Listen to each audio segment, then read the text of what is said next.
Aujourd'hui, on s'attaque à un sujet qui touche beaucoup de monde. C'est le piège du salaire à 6 chiffres. Ça vous dit quelque chose? L'idée de gagner super bien sa vie, mais de se sentir toujours à sec. Comment c'est possible? C'est ce qu'on va voir ensemble. Alors, est-ce que ça résonne? On a un bon salaire, peut-être le meilleur qu'on ait jamais eu, et pourtant, à la fin du mois, le compte est dans le rouge et le stress grimpe en flèche. Si c'est une situation qui parle, eh bien on n'est pas seul, et on va décortiquer le pourquoi du comment. Regardez-moi ça, c'est fou, non? À gauche, avec 60 000 $, on arrive à mettre de côté, on est plutôt tranquille, on a ses week-ends, et à droite, on passe à 100 000 $ et bam, l'épargne disparaît, le stress explose et le temps libre, n'en parlons pas. Ça n'a aucun sens à première vue. Et pourtant, c'est le quotidien de tellement de gens. Alors, quelle est l'arnaque? Ok, c'est parti. On entre dans le vif du sujet avec notre première partie, le paradoxe des 6 chiffres. Parce que vous allez voir, ce n'est pas juste une histoire de maths. C'est bien plus profond que ça. C'est un vrai casse-tête. Ah, les 100 000 $, c'est un chiffre mythique, non? Depuis des décennies, c'est la ligne d'arrivée, le Graal, le symbole qu'on a réussi. L'idée, c'était que si on atteignait ce chiffre, c'était fini les galères. La belle vie, quoi. C'est ce qu'on nous a toujours raconté. Et cette phrase, elle résume tout. C'est tellement vrai. On y arrive enfin, on sabre le champagne, on est sur un nuage, et quelques mois plus tard, la douche froide. On se sent encore plus fauché qu'avant. C'est terrifiant. Et le pire, c'est que ce n'est pas juste dans la tête. Les chiffres le confirment souvent. Alors pourquoi ce rêve est devenu un mirage? C'est ce qu'on va voir dans cette deuxième partie, un rêve dépassé. Le cœur du problème, c'est qu'on court après un but qui n'a plus la même valeur. Voilà le fameux chiffre, 100 000 $. Ça impose, hein? C'est iconique. Mais en réalité, aujourd'hui, c'est une coquille vide, un monument du passé dont la valeur a fondu comme neige au soleil. Et là, c'est la claque. En 1995, avec 100 000 $, on était le roi du pétrole.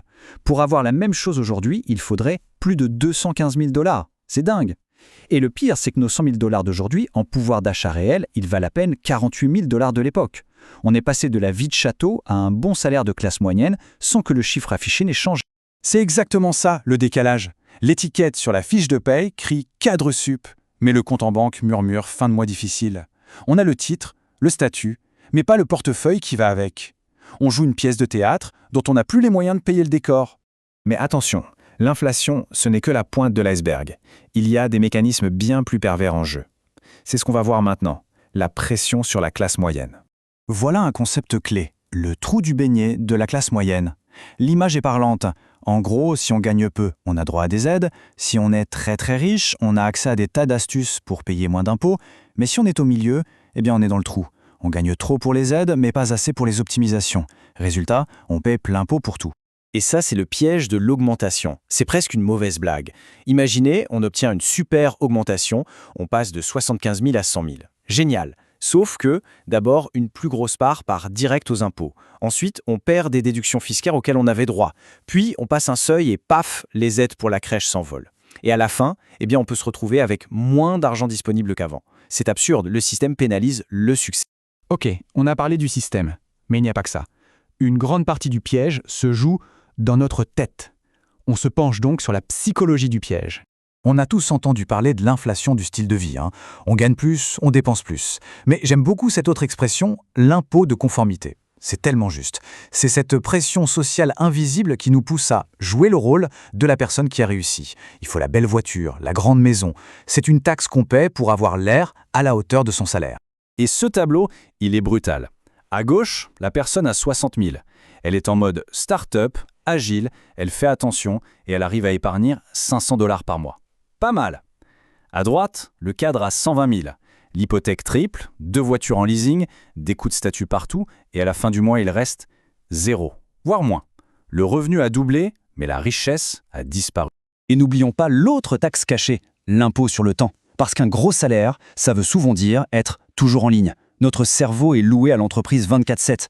Le résultat, on est épuisé. Alors on tombe dans les dépenses de décompression. Trop crevé pour cuisiner, hop, livraison. Pas le temps pour le ménage, on paye quelqu'un. On dépense l'argent qu'on gagne pour essayer de survivre au job qui nous donne cet argent. C'est un cercle vicieux.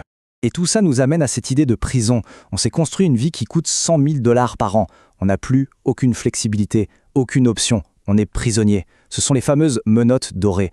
Le job nous rend peut-être malheureux, mais impossible de partir. Toutes nos charges en dépendent. On est piégé. Bon, le constat est un peu sombre, je vous l'accorde. Mais la bonne nouvelle, c'est qu'on peut s'en sortir. Alors comment on fait? On passe à la partie s'échapper du système. La clé, la vraie révolution, c'est de changer de but. Il faut arrêter de viser le revenu et commencer à viser l'optionnalité. Ce n'est pas de courir plus vite sur le tapis de course, c'est d'avoir la liberté d'en descendre quand on en a envie. C'est de pouvoir dire non à un projet, à un patron, sans trembler. La vraie richesse, c'est la liberté de choix. Concrètement, le plan d'évasion, il ressemble à quoi? D'abord, et c'est le plus dur, il faut divorcer son ego de son salaire. On n'est pas à notre fiche de paye. Ensuite, une règle radicale mais puissante. Vivre comme si on gagnait la moitié. On gagne 100 000, on vit avec 50 000. Cet écart, c'est notre porte de sortie. Troisièmement, automatiser. Chaque augmentation, hop, on l'investit direct avant même de l'avoir. Et enfin, le seul objectif, attaquer l'écart entre ce qui rentre et ce qui sort. C'est ce matelas qui nous rendra libres. Et pourquoi est-ce si difficile? Eh bien, à cause d'un principe psychologique très connu, la loi de Parkinson. Appliqué à l'argent, ça veut dire que les dépenses augmentent toujours pour égaler les revenus. C'est quasi automatique. C'est pour ça que juste gagner plus ne sera jamais la solution. Si on ne lutte pas contre cette tendance, on ne s'en sortira pas. Et pour ceux qui douteraient encore, ce chiffre fait froid dans le dos. 60%. C'est la part des professionnels qui sont à un mois, juste un mois, de ne plus pouvoir tenir leur train de vie si leur salaire s'arrête. C'est énorme. Ça veut dire quoi? Ça veut dire qu'on a une seule mauvaise nouvelle, un seul licenciement d'une crise financière. Ce n'est pas de la sécurité, ça. C'est une prison. Certes confortable, mais une prison quand même. Une fragilité immense cachée sous une apparence de réussite.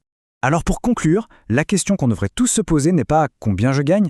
La vraie question, la seule qui compte, c'est sur tout cet argent qui me passe entre les doigts, combien reste-t-il vraiment? Parce que la richesse, ce n'est pas ce qui rentre, c'est ce qui reste.